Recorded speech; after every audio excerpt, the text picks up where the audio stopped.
পুলিশের সাবেক আইজিপি বেনজির আহমেদের দুবাই পুলিশ কর্তৃক গ্রেপ্তার প্রসঙ্গে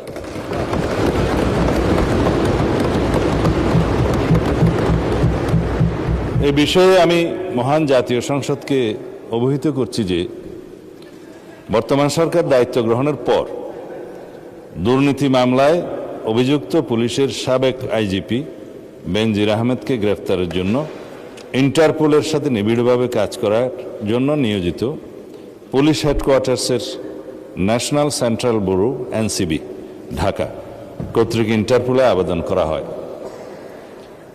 তৎপ্রেক্ষিতে গত 11 এপ্রিল 2025 এটা 2025-এ পাঠানো হয়েছিল, আমরা এটা মনিটর করেছি। ইন্টারপোল 2025/12239 নম্বর ফাইল ও 5174/4 2025 কন্ট্রোল নম্বরের মাধ্যমে বেনজির আহমেদের প্রতি রেড নোটিশ জারি করে। উক্ত রেড নোটিশের মাধ্যমে ইন্টারপোল কর্তৃক সংযুক্ত আরব আমিরাতের স্বরাষ্ট্র মন্ত্রণালয়কে অনুরোধ করা হয় গ্রেফতারের জন্য।